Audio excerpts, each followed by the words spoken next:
അല്ല, ഒന്നാമത് എയിംസിന്റെ വിവാദം രണ്ടാമത് കൊണ്ടുവന്നത് നമ്മുടെ സുരേഷ് ഗോപിയാണ്. പുള്ളി ആദ്യം തൃശ്ശൂർ എയിംസ് കൊണ്ടുവരാമെന്നാണ് തൃശ്ശൂർ മത്സരിച്ചപ്പോൾ പറഞ്ഞത്. ഇപ്പം ആലപ്പുഴയെ കൊണ്ടുവരുമെന്ന് പറഞ്ഞു. ഇനിയിപ്പോൾ അടുത്തത് എവിടെയാണ് കൊണ്ടുവരാൻ പോകുന്നതെന്ന് എനിക്കറിയത്തില്ല. പുള്ളി കേരള സർക്കാർ പ്രപ്പോസ് ചെയ്തിട്ടുള്ളത് കോഴിക്കോട് കിനാലൂരാണ്. സുരേഷ് ഗോപി പറയുന്നത് ഇല്ലോജിക്കലായിട്ടുള്ള കാര്യങ്ങളാണ് പറയുന്നത്. ഇത് BJP നേതൃത്വം അറിഞ്ഞുകൊണ്ട് പറയുന്നതാണെന്ന് പോലും എനിക്ക് തോന്നുന്നില്ല.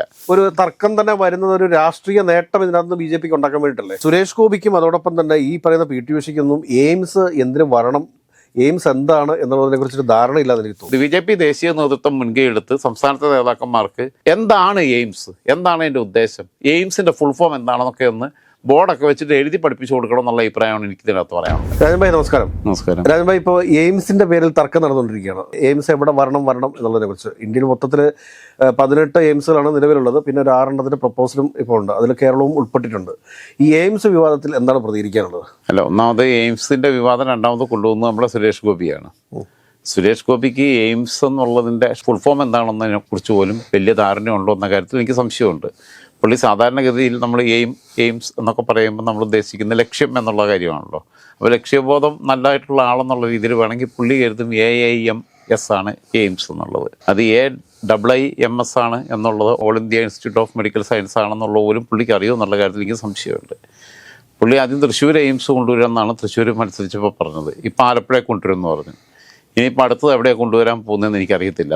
പുള്ളിക്ക് തോന്നുന്ന സമയത്ത് പുള്ളിക്ക് തോന്നുന്ന സ്ഥലത്ത് പുള്ളി ഇഷ്ടമുള്ളപ്പോൾ കൊണ്ടുവരാൻ പറ്റുന്നൊരു സാധനമാണ് എയിംസ് എന്നുള്ളത്. ഇത് പിന്നെ എവിടെയെങ്കിലും സൂപ്പർ മാർക്കറ്റിൽ പോയിട്ട് മേടിച്ചുകൊണ്ട് മിനിയേച്ചർ കൊണ്ടുവന്ന് വെക്കാൻ പറ്റുന്ന പരിപാടിയല്ല അതുള്ളത്. കാരണം കോടികളുടെ ഇൻവെസ്റ്റ്മെൻറ്റ് ആവശ്യമുള്ളതാണ്. കേരള സർക്കാർ പ്രപ്പോസ് ചെയ്തിട്ടുള്ളത് കോഴിക്കോട് കിനാലൂരാണ്. കാരണം ഒന്ന്, കേരളം പോലെ ഇത്രയും ജനസാന്ദ്രതയുള്ളൊരു സ്ഥലം.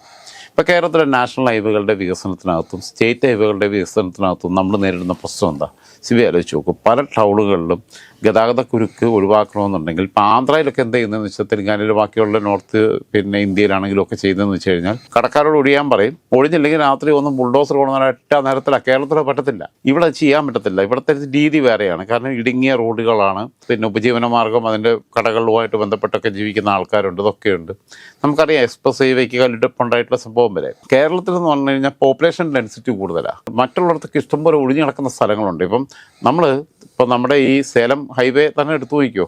നമ്മൾ കേരളത്തിൻ്റെ ബോർഡർ കഴിഞ്ഞാൽ പിന്നെന്ന് പറഞ്ഞു കഴിഞ്ഞാൽ മൊത്തം തരിശ് ഭൂമിയാണ് സൈഡിൽ കിടക്കുന്നത്. അപ്പോൾ അവിടെ ഇവിടെ ഓരോ കടകൾ കാണുന്നത്. അതല്ല കേരളത്തിൽ കൂടെ പോകുമ്പോഴുള്ള സ്ഥിതി. കൊച്ചിയിൽ ഇപ്പോൾ HMDയുടെ സ്ഥലം ഒരുപാട് കിടക്കുന്നുണ്ട്. HMDയുടെ സ്ഥലം ഒരുപാട് കിടക്കുന്നുണ്ടെങ്കിൽ അവിടെ പോലും ഇത് ആപ്റ്റല്ല. എയിംസ് കൊണ്ടുവരാൻ പറ്റത്തില്ല. എയിംസ് കൊണ്ടുവരിക എന്ന് പറഞ്ഞു കഴിഞ്ഞാൽ അതിൻ്റെ അനുബന്ധ സൗകര്യങ്ങളും ട്രാഫിക് ബ്ലോക്ക് ബാക്കിയുള്ളത്. ഇപ്പം നമുക്ക് എയർ ആംബുലൻസ് സംവിധാനമൊന്നുമില്ല. അതൊന്നും പ്രാവർത്തികമോ അല്ല ഇവിടെ. പക്ഷേ VS ശിവകുമാർ കേരളത്തിലെ ആരോഗ്യമന്ത്രിയായിട്ടിരിക്കുന്ന സമയത്ത് ഈ HMDയുടെ ഒരു പ്രപ്പോസൽ കൊണ്ടുവന്നതാണ്. കാരണം അത് കളമശ്ശേരി മെഡിക്കൽ കോളേജുമായിട്ട് അറ്റാച്ച് ചെയ്തുകൊണ്ട് തന്നെ ഈ എയിംസ് കൊണ്ടുവരാം എന്നൊരു തീരുമാനത്തിലൊക്കെ എത്തിയതാണ്. പിന്നീടാണ് അത് മാറിപ്പോയിട്ടുള്ളത്. അവിടെ തന്നെ ആലോചിച്ച് നോക്കണം. അതിനനുബന്ധ സൗകര്യങ്ങളെന്ന് പറയുമ്പോൾ ഇപ്പം നമ്മൾ ആലുവയെന്നോ അല്ലെങ്കിൽ തൃശ്ശൂരെന്നോ ഇങ്ങോട്ട് എറണാകുളത്തോട്ട് എത്താനുള്ള ബുദ്ധിമുട്ട് നമുക്കറിയാം. ഇനി സീപോർട്ട് എയർപോർട്ട് റോഡ് തന്നെ എടുക്കുക, HMD ആയിട്ട് കണക്ട് ചെയ്ത് നിൽക്കുന്നത്. ആ സീപോർട്ട് എയർപോർട്ട് റോഡിൻ്റെ അവസ്ഥ നമുക്കറിയാം. ഇനി അവിടെ നിന്ന് തന്നെ തോഷിബ ജംഗ്ഷനിൽ നിന്ന് പിന്നെ പെരുമ്പാവൂർ അങ്ങോട്ട് കോതമംഗലം ഭാഗത്തേക്ക് പോകുന്നുണ്ടെങ്കിൽ ആ റോഡിൻ്റെ ബുദ്ധിമുട്ടുകൾ നമുക്കറിയാം. ഏറ്റവും പ്രാക്ടിക്കലായത് കേരള സർക്കാർ മുന്നോട്ട് വെച്ചിട്ടുള്ള പ്രപ്പോസൽ തന്നെയാണ് കിനാലൂരാണ് ഇൻഡസ്ട്രിയൽ എസ്റ്റേറ്റ്. മലങ്കരിയും വ്യവസായ വകുപ്പ് മന്ത്രിയായിരിക്കുമ്പോൾ VS അച്യുതാനന്ദൻ മുഖ്യമന്ത്രിയായിരിക്കുമ്പം കൊണ്ടുവരാൻ നേരത്താണ് ഈ സുളാപ്പികളുടെ ജമാഅത്ത് ഇസ്ലാമിക്കാരെല്ലാം കൂടെ പോയിട്ട് സമരം നടത്തിയത്. കാരണം കിനാലൂർ എസ്റ്റേറ്റുമായിട്ട് ബന്ധപ്പെട്ട് അവിടെ വ്യവസായ വികസനം നടത്താൻ പറ്റുന്ന ഒരുപാട് ഒഴിഞ്ഞ ഭൂമി ഉണ്ടായിരുന്നു. അത് ചെയ്യേണ്ട സമയത്ത് ഇവർ ഒന്നും വേണ്ടാന്നേ, ഗെയിൽ പൈപ്പ് ലൈൻ വന്നപ്പോൾ അതിൻ്റെ ഭൂമികളിൽ കൂടെ ബോംബ് പോകാമെന്നും പറഞ്ഞ് സമരം നടത്തിയവരാ. അപ്പം അങ്ങനെയുള്ള കേരളത്തിൻ്റെ ഏറ്റവും വലിയ വികസനം മുരടിപ്പിൻ്റെ ഒരു കാരണക്കാരി ഇവരാ. ഇവിടെ നമ്മൾ ഇതിലേക്ക് തന്നെ വരാം. എയിംസ് ആദ്യമായിട്ടാണ് നമ്മൾ ചെയ്തത്. എനിക്കൊന്ന് 56-ലാണെന്ന് തോന്നുന്നു. 56-ലെ നമ്മളെ പിന്നെ ഡൽഹി എയിംസ് ആണ്. ഡൽഹി എയിംസ് എന്ന് പറഞ്ഞു കഴിഞ്ഞാൽ ലോകോത്തര നിലവാരത്തിലുള്ള ഒരു സംവിധാനം തന്നെയാണ്. പക്ഷേ എന്നിട്ട് പോലും ഒരു നിർണായക ഘട്ടത്തിൽ അതിൻ്റെ ഏറ്റവും വലിയ ഉദാഹരണം നിർഭയയുടെ റേപ്പ് കേസ് ഉണ്ടല്ലോ. നിർഭയ ക്രിട്ടിക്കൽ സ്റ്റേജിലെത്തിയപ്പോൾ നമ്മൾ ഇവിടെ നിന്ന് സിംഗപ്പൂരിലേക്ക് നമുക്ക് എയിംസിൽ നിന്ന് മാറ്റേണ്ടി വന്നു. അപ്പോൾ ചില പരിമിതികൾ നമുക്കുണ്ട്. നമുക്കുള്ള പരിമിതികളെക്കുറിച്ച് നമ്മളില്ല എന്ന് പറയാൻ പറ്റില്ല. അപ്പോൾ കേരളത്തിൻ്റെ ആരോഗ്യ മേഖല ലോകത്തിന് മാതൃക എന്ന് പറയുമ്പോഴും നമ്മുടെ നേതാക്കന്മാർ ചികിത്സിക്കാൻ വിദേശത്തേക്ക് പോകേണ്ടി വരുന്നുണ്ട്. അപ്പം നമുക്ക് നമ്മുടേതായിട്ടുള്ള പരിമിതികളുണ്ട്. പക്ഷേ സുരേഷ് ഗോപി പറയുന്നത് ഇല്ലോജിക്കലായിട്ടുള്ള കാര്യങ്ങളാണ് പറയുന്നത്. ഇത് BJP നേതൃത്വം അറിഞ്ഞുകൊണ്ട് പറയുന്നതാണെന്ന് പോലും എനിക്ക് തോന്നുന്നില്ല. പക്ഷേ ഈ എയിംസിനകത്ത് കൊണ്ടുവന്നിട്ടുള്ളത് ഇപ്പം അവരുടെ ഔദ്യോഗിക സൈറ്റിൽ 24 എണ്ണമാണ് കാണിക്കുന്നത്. അല്ലാതെ വിക്കിക്കകത്ത് 26 റിലേ ചെയ്യാൻ പറ്റുന്നത് ഔദ്യോഗിക സൈറ്റാണ്. വിക്കിക്കകത്ത് പറയുകയാണെങ്കിൽ തന്നെ അത് പറയുന്നത് പ്രൊപ്പോസൽസ് ആയിട്ട് നിൽക്കുന്നത് അവർ എസ്റ്റാബ്ലിഷ് ചെയ്തത് 18 16 2 സൈറ്റിൽ നോക്കുമ്പോൾ ഉള്ളൊരു ചെറിയ കൺഫ്യൂഷൻ വരുന്നുണ്ട്. പിന്നെ അതിനകത്ത് എയിംസ് കോഴിക്കോട് നിന്നാണ് കേരളത്തിലെ പ്രപ്പോസൽ വിക്കിക്കകത്ത് കിടക്കുന്നത്, ഏറ്റവും ലാസ്റ്റ് പ്രപ്പോസലായിട്ടാണ് കിടക്കുന്നത്. അത് സൈറ്റ് സെലക്ഷൻ ഡൺ എന്നാണ് പറയുന്നത്. അത് കോഴിക്കോടാണ്, സ്റ്റേറ്റ് ഗവൺമെൻറ്റാണ് അതിന് വേണ്ട തലമെറ്റെടുപ്പും കാര്യങ്ങളും ഒക്കെ കണ്ടെത്തേണ്ടത്. അപ്പോൾ സൈറ്റ് സെലക്ഷൻ ഡൺ എന്ന് പറഞ്ഞിട്ടാണ് വിക്കി എത്രത്തോളം റിലേ ചെയ്യാൻ പറ്റുന്നുള്ളത് ഇതിനകത്ത് ഉറപ്പ് ചെയ്യാൻ പറയുന്നില്ല, എന്നാൽ തന്നെയും പറയാം സൈറ്റ് സെലക്ഷൻ ഡൺ എന്ന് പറയുന്നത്. ഗവൺമെന്റിന്റെ സൈറ്റിലും പറയുന്നത് സ്ഥലം ഏറ്റെടുപ്പ് കഴിഞ്ഞു എന്നാണ് പറഞ്ഞത്. അതെ. പിന്നെ ഇന്നിപ്പോ ഇതിനകത്ത് വേറൊരു വശമുള്ളതെന്ന് വെച്ച് കഴിഞ്ഞാൽ ഈ BJP-ക്കകത്ത് ഇവർ നമ്മൾ തമ്മിലടി എന്ന് പറയാൻ കാരണം എന്താ വെച്ചാൽ ഇന്നിപ്പോൾ PT ഉഷ MP അവർ പറഞ്ഞിട്ടുണ്ട് അത് കോഴിക്കോട് തന്നെ എയിംസ് വരണമെന്ന് പറഞ്ഞിട്ടുണ്ട്. ഇതേ സമയത്ത് കാസർഗോഡ് ജില്ലാ പ്രസിഡന്റ് പറഞ്ഞിട്ടുണ്ട് കാസർഗോഡ് തന്നെ കിട്ടിയേ പറ്റൂ എന്ന് പറഞ്ഞിട്ടുണ്ട്. അപ്പോൾ രാജ്മോഹൻ ഉണ്ണിത്താൻ പറഞ്ഞിരിക്കുന്നത് എങ്ങനെയാണെന്ന് വെച്ച് കഴിഞ്ഞാൽ കാസർഗോഡ് എയിംസ് വന്നു കഴിഞ്ഞാൽ BJP-യുടെ ജില്ലാ പ്രസിഡന്റിന് ഒരു മോതിരം വാങ്ങിച്ചു കൊടുക്കാമെന്ന് പറഞ്ഞിട്ടുണ്ട്. അപ്പോൾ തിരുവനന്തപുരത്തുള്ള നേതാക്കന്മാരെല്ലാം തിരുവനന്തപുരത്ത് എയിംസ് വേണമെന്ന് പറഞ്ഞുകൊണ്ടാണ് രാജീവ് ചന്ദ്രശേഖർ നിൽക്കുന്നത്. ഇപ്പോൾ ഈ എയിംസ് എവിടെ വേണം എന്നുള്ളത് സംസ്ഥാന സർക്കാരിന്റെ പ്രപ്പോസൽ കേന്ദ്ര ഗവൺമെന്റ് അക്സെപ്റ്റ് ചെയ്തേക്കുന്നതാണ്. അപ്പോൾ ഇത് എവിടെ വേണം എന്നുള്ളതിനെക്കുറിച്ച് കൃത്യമായ ഒരു ധാരണയുടെ അടിസ്ഥാനത്തിൽ തന്നെയാണ് സംസ്ഥാന സർക്കാർ ഇത് പ്രൊജക്ട് നൽകിയിരിക്കുന്നത് എനിക്ക് തോന്നുന്നു. അതെ അതെ അതെ അതെ അതെ ഒരു തർക്കം തന്നെ വരുന്നത് ഒരു രാഷ്ട്രീയ നേട്ടം ഇതിനകത്ത് BJP-ക്ക് ഉണ്ടാക്കാൻ വേണ്ടിയിട്ടല്ലേ? അല്ല, അതിനകത്ത് ആലോചിക്കേണ്ടത് പിന്നെ കോഴിക്കോടാണ് ഒന്നുകൂടെ ആക്സസ് കൂടുതൽ ഉണ്ടാകുക എന്നുള്ള അഭിപ്രായം. ഒന്ന് കിനാലൂർ എസ്റ്റേറ്റുമായിട്ടൊക്കെ ബന്ധപ്പെട്ട ഏരിയ എന്ന് പറഞ്ഞു കഴിഞ്ഞാൽ ഒരുപാട് വിസ്തൃതമായ ഒഴിഞ്ഞു കിടക്കുന്ന ഭൂമികളുണ്ട്.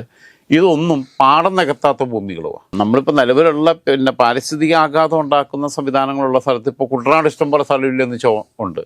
അത് നമ്മൾ മറ്റേ ശബരിമലയുടെ എയർപോർട്ട് ഉണ്ടാക്കാൻ പോയ പോലെ ആവും. മറ്റേ KP ഓവനാൻ എന്ന് പറഞ്ഞാൽ മരിച്ചുപോയ മറ്റേ ബിലീവേഴ്സ് ചർച്ചിൻ്റെ ആളുടെ എന്തായിരുന്നു അപ്പോൾ സ്ഥലത്തിൻ്റെ പേര് ഞാൻ മറന്നുപോയി. അവിടെ ചെറുവള്ളി എസ്റ്റേറ്റുമായിട്ട് ബന്ധപ്പെട്ട് അവിടെ എയർപോർട്ട് ഉണ്ടാക്കാനുള്ള ശ്രമം നടന്ന പോലെയാണ്. കുമ്മനം ഉൾപ്പെടെയുള്ളവരൊക്കെ വളരെ മാതൃകാപരമായിട്ടുള്ള സംരംഭം നടത്തിയിട്ടില്ല. കാരണം നമ്മുടെ പാരിസ്ഥിതിക ആഘാതം കുറയ്ക്കുക എന്നുള്ളതാണ്, നമ്മുടെ ജലസ്രോതസ്സുകൾ ഇല്ലാതാക്കാതിരിക്കുക എന്നുള്ളതാണ്. അതിന് പറ്റിയ രീതിയിലുള്ള ഈവൻ പിന്നെ എയർ ആംബുലൻസ് സംവിധാനത്തിന് വരെ പറ്റുന്ന രീതിയിലും അതേപോലെ തന്നെ പാർക്കിങ്ങും ബാക്കിയുള്ള ബിൽഡിങ് അനുബന്ധ സൗകര്യങ്ങൾ ഹോസ്റ്റലുകൾ എല്ലാം വേണം എയിംസ് എന്ന് പറയുമ്പം. ചെറിയ സംവിധാനമല്ല. അപ്പം ഞാൻ പറയുന്നത് ഇത് അങ്ങനെ വരുമ്പം മൊത്തത്തിലുള്ള എക്സ്പെൻസ്, ഇതിൻ്റെ കോസ്റ്റും ഇതിൻ്റെ പിന്നെ മെയിൻ്റനൻസിന് വരുന്ന ചിലവുകൾ, ഇതിൻ്റെ സെക്യൂരിറ്റി സംവിധാനങ്ങൾക്ക് വരുന്ന ചിലവുകളൊക്കെ കുറയും. നാളെ ഒരിക്കൽ പല രാജ്യങ്ങളിലും ഉള്ളത് ബിൽഡിങ്ങിൻ്റെ മേളിൽ പിന്നെ എയർ ആംബുലൻസ് വന്നിട്ട് ഹെലിപ്പാഡ് അത് പിന്നെ അതിനുള്ള സൗകര്യങ്ങളുണ്ടാവും. അപ്പോൾ അതേ രീതിയിൽ നമ്മൾ ഇപ്പോഴത്തെ കാര്യമല്ല കാണേണ്ടത്, നമ്മൾ 2025 ഇരുന്നോണ്ട് ചിന്തിക്കരുത്. ഇപ്പം ഈ BJP നേതാക്കന്മാർ തമ്മിൽ ഈ പരസ്പരം ഇന്ന സ്ഥലത്ത് വേണം എന്ന് പറയുമ്പോൾ ഇത് BJP-യുടെ ഒരു പൊളിറ്റിക്കൽ തന്ത്രമല്ലേ ഇത്? കാരണം ഈ എയിംസിൻ്റെ ഒരു രാഷ്ട്രീയ നേട്ടം ഇങ്ങനെയുള്ള പ്രസ്താവനയിലൂടെ BJP തട്ടിയെടുക്കാൻ വേണ്ടിയിട്ടുള്ള ശ്രമമല്ല നടത്തിക്കൊണ്ടിരിക്കുന്നത്. അതിനാവാൻ സാധ്യത ഇല്ലായികയില്ല. ഞാനാ കൊള്ളുന്നത് എന്നുള്ള എട്ടുകാല് കൊമ്മുഞ്ഞ് കളി നടത്താനുള്ള സാധ്യത തിരുവനന്തപുരത്ത് വന്നാൽ രാജീവ് ചന്ദ്രശേഖറിന് ക്രെഡിറ്റ്, ഇപ്പോൾ ആലപ്പുഴ വന്നാലും തൃശ്ശൂർ വന്നാലും സുരേഷ് ഗോപിക്ക് ക്രെഡിറ്റ്, പിന്നെ കാസർഗോഡ് ജില്ലാ പ്രസിഡന്റൊക്കെ എന്തെങ്കിലും വിവരക്കേട് പറഞ്ഞാൽ വിട്ടുപോട്ടെ. പക്ഷെ അയാൾക്ക് ഇവരെ പിന്നെ സുരേഷ് ഗോപിയേക്കാൾ വിവരം ഉണ്ട് എന്നാണ് എനിക്ക് തോന്നുന്നത്. പ്രമേയം പാസ്സാക്കി സംസ്ഥാന കമ്മിറ്റിക്ക് കൊടുത്തു, കാരണം കാസർഗോഡ് എയിംസ് തന്നേ പറ്റൂ എന്നുള്ളത്. ആലോചിക്കേണ്ടത് കർണാടകയിൽ ഇതുണ്ട്, ബാംഗ്ലൂരുണ്ട്. കാരണം അവർക്ക് പിന്നെ ആക്സസ് കുറച്ചും കൂടെ കൂടുതൽ അവിടെ കിട്ടും. അവർക്കൊരു പക്ഷേ കോഴിക്കോട്ട് അവർക്ക് വരാൻ അത്ര വലിയ ബുദ്ധിമുട്ട് വരുന്നില്ല.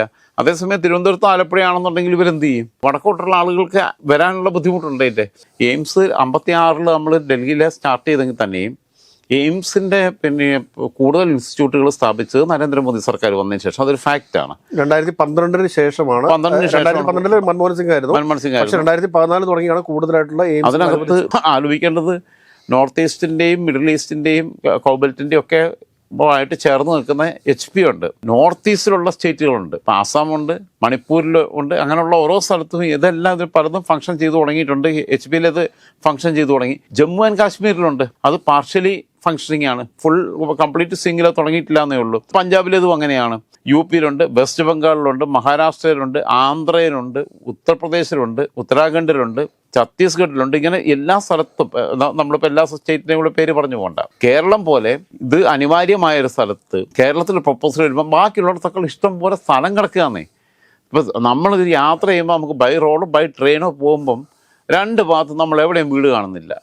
കേരളത്തിൽ തിരുവനന്തപുരം തൊട്ട് പിന്നെ കാസർഗോഡ് വരെയോ അല്ലെങ്കിൽ തിരുവനന്തപുരം തൊട്ട് പാലക്കാട് വരെയോ നമ്മൾ ട്രെയിനിൽ യാത്ര ചെയ്യുകയാണെങ്കിൽ ചേരികൾ പോലെ വീടുകളല്ല 2 സ്ഥലത്തും കാണാനുള്ളത്. അങ്ങനെ കാണാത്ത അപൂർവ ചില ഭാഗങ്ങളേ ഉള്ളൂ. അതൊരു പ്രധാനപ്പെട്ട കാര്യമുണ്ട്. കാരണം ഈ പാലക്കാട് ബോർഡറാണ് വാളയാർ. ഈ വാളയാർ അങ്ങോട്ട് കഴിഞ്ഞു കഴിഞ്ഞാൽ റോഡിന്റെ ഇരുവശങ്ങളും കാലിയാണ്. അതേസമയം വാളയാർ വരെ മൊത്തം എൻഗേജ്ഡ് ആണ്. കേരളത്തിലെ മൊത്തം വിസ്തൃതി ഡിവൈഡഡ് ബൈ 3.5 crore എന്ന് പറഞ്ഞു കഴിഞ്ഞാൽ ഒരാൾക്ക് ഇത്ര സ്ഥലമേ ഉള്ളൂ കേരളത്തിലെ. അതാണ് കേരളത്തിൻ്റെ പ്രത്യേകത എന്ന് പറയുന്നത്. ബാക്കി പിന്നെ കായലും പിന്നെ ഇപ്പോൾ കുട്ടനാടത്തെ പാടങ്ങളോ ഒന്നും നമുക്കൊന്നും ചെയ്യാൻ പറ്റത്തില്ല. അപ്പോൾ പിന്നെ കേരളത്തിൽ പിന്നെ മരുഭൂമി ഇല്ല. പിന്നെ ബാക്കിയുള്ളത് റിസർവ്ഡ് ഫോറസ്റ്റ് ആണുള്ളത് മറ്റേ ഭാഗം, പിന്നെ പശ്ചിമഘട്ടത്തിൻ്റെ താഴ്വരകൾ ആ ഭാഗങ്ങളിലുള്ളത്. അല്ലാതെ ഉപയുക്തമാക്കാൻ പറ്റുന്ന സ്ഥലങ്ങളുടെ ലഭ്യത കണക്കിലെടുക്കണം.